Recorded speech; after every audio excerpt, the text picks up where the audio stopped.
Hi, good evening, Professor. I'm Nilesh Pan. This is my partner, Jhanavi. We'll be doing the assignment for esports pipeline, and we will be making a development pipeline for a fictional 16 years old aspiring esports athlete named Alex.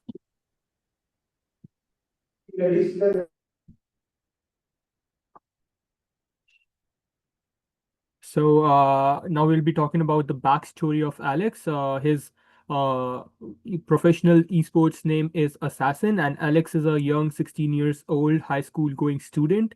And he goes by the name Assassin and is inspired by the game he used to play in his childhood called Assassin's Creed. He lives in Toronto, Ontario, Canada, and he started gaming when he was 12 years old. Grew up watching his elder brother who used to play Counter-Strike 1.6 and Half-Life. And he has a strong aim and reflexes. He plays the first-person shooter games, grinds Call of Duty Warzone, and also has a YouTube channel where he streams Call of Duty Warzone.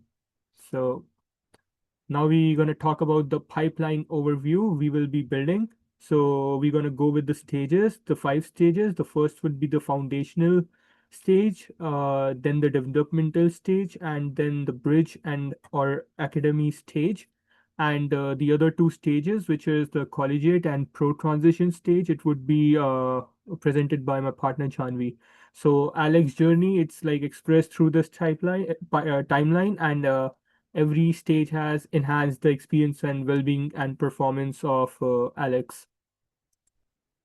Now we're going to discuss about the stage one, which is the foundational stage. It is in age of 16, and its main focus here is building good habits like routine, sleep schedule, and basic mechanics. The player trains about 2 to 3 hours focus training sessions, and it's like 6 to 10 hours a week. And it's split into aim drills and VOD reviews, which is like video on demand. And the about competition is like he can join the school esports club, the local tournaments, and also the in-game weekly ladders like the battle pass thing in the Call of Duty. And now we're going to talk about the mentorship. So he can link up with the professor, esports professor in his high school, and also he can be the team leader for the esports club in his own high school.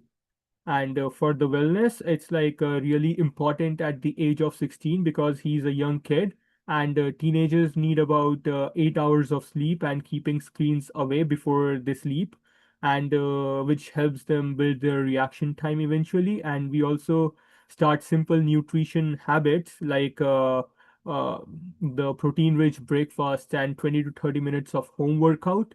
And for the achievement, after few months, we expect about 10 to 15% of improvement in his aim accuracy.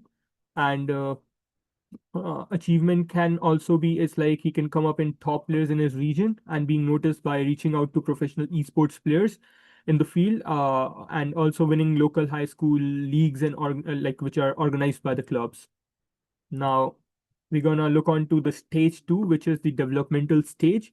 So here the player focus is on the competition and the competitive growth and the system. For the training, it's again 4 to 6 hours with team scrims, role-specific training like attacker, cover, or strategist, maybe the sniper, and the player Alex basically streams frequently. So with coach practices and strategy sessions and physical workouts 3 times a week. Also, nutrition becomes more structured and with balanced meals and proper hydration. For the competition, for exposure, like the player competes in regional events and regional lands and streams twice a week. Also, for the wellness, the goal is to join the semi-pro team or an academy or a scholarship from high school for pursuing the career while still keep getting like good grades for his esports eligibility. Now we're gonna talk about the stage three, which is the bridge and the academy. So the focus here is to secure a college or the academic slot. So training becomes fully structured over here with daily team practices, for 2 to 3 hours, match simulations, and support from an analyst. So the player now works with a proper support team, a nutritionist, and sports physiologist, and strength and conditioning coach. And the player builds his full recruitment package, and it is also a recruitment prep. He is basically knowing more about the NCAA rules and acceptance policies, and preparing a stat or a catalog for himself which he can present to the gaming companies. And also the branding is the main thing over here. He builds up his logo, the streamed overlays, and short documentary about himself, which he can show to the good coaches in the industry of esports. And for the achievement, it should be the college varsity or pro academy acceptance. Now we're gonna talk about stage 4, which is the collegiate stage, and it would be presented by Janvi. Now we're going to be talking about stage 4, which is the collegiate stage, where Alex is between ages 20 and 22. In college, esports has become more than just a training for him. It completes a support system on a safety net. The goal here is simple: continue improving in game performance, continue his education, and start preparing for real professional opportunities. His training hours increase a lot during this stage.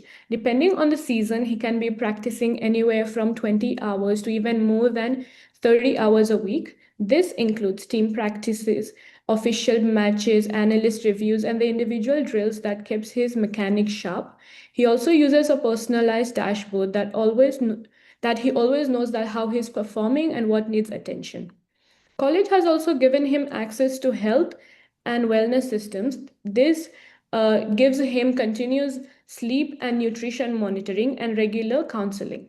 With injury prevention routines and 2 to 4 hours of academic support, these resources help him stay healthy as a student and a competitor. College opens up income opportunities. His audience grow because of his university reach, and he can stream, take ambassador roles, or create content with university sponsorships. He's also allowed to make a small amount of income from his content as long as he follows NCCA rules when they apply. This is also where his career begins.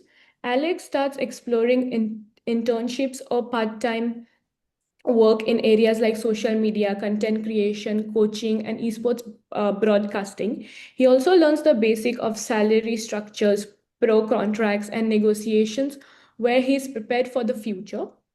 Some of the breakthroughs in this stage include team captain, competing in playoffs and regionals, landing an internship, and even a strong GPA. Overall, college gives him structure, coaching, friendship, and a degree, which is incredibly important in a field where only a percentage of players have long term careers. Next, please. Next is the stage 5 of professional transition and long term well being, where it is 22 and above years. So here, Alex is in a professional stage, and it's for a long term stability. The main goal here is to have a strong esports career, which also supports him financially, physically, emotional well being for the future.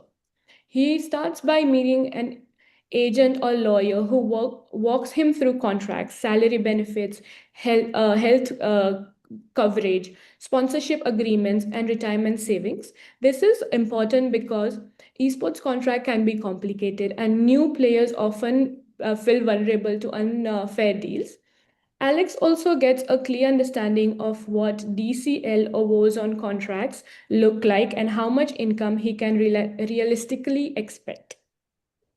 For here on, his daily routine looks like a full time athlete. He follows a periodized training plan, which includes intense weeks and recovery weeks. He attends coaching sessions with a sports psychologist, keeps up with therapy when needed, prioritizes his sleep, and also manages his time so that he avoids burnout. Because esports careers are short, Alex wants to expand his skill set beyond just gameplay.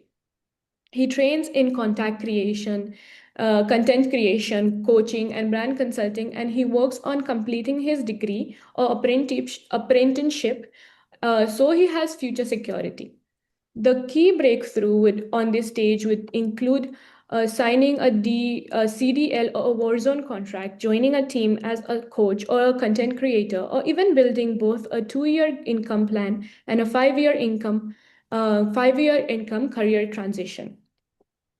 This stage matters because esports is unpredictable and demanding. Early financial planning, mental health support, and even developing alternative career options can help prevent the instability that pros face after they retire. Next slide, please. So here comes the cross state support. So even if he has succeeded in his life, he still needs those support that which are crucial in his development. So first is the data and performance matrix. So the this includes the things like KD ratio in data, then the aim accuracy, reaction time test, sleep logs, mental state logs, and screen consistency in the performance.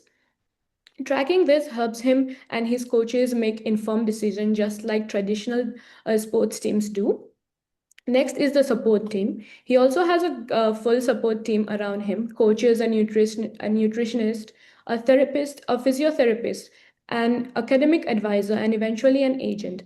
These people help him grow, stay healthy, prevent injuries, and guide him professionally.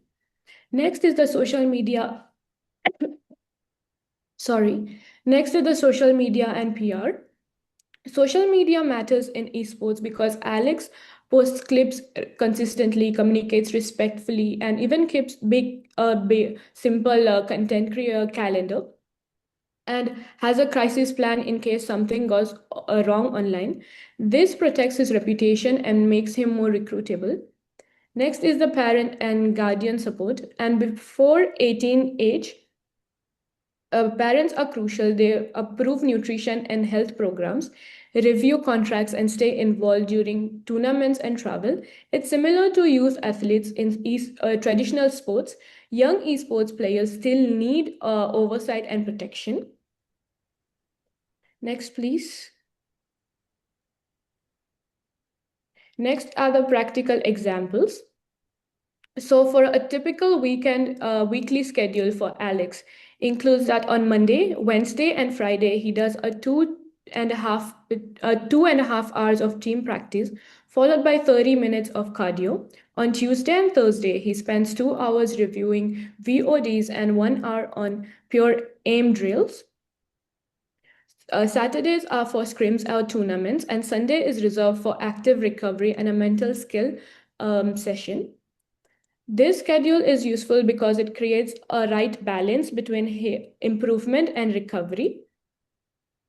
So before the game nutrition, one piece of fruit, a small wrap of chicken and legumes, and hydration also including electrolytes, which he can take and feel he can feel so energized that he doesn't have fatigue anymore. And next is the sleep checklist. He should not wake up every day and check his screens and all the time because it will just stretch his eyes more. He should take a warm shower because the warm shower will calm his nerves. And last, he should also have a 60 to 90 minutes wind down before his bed so like he can relax and sleep instantly. Next, please. These are the references provided. Thank you for listening to us.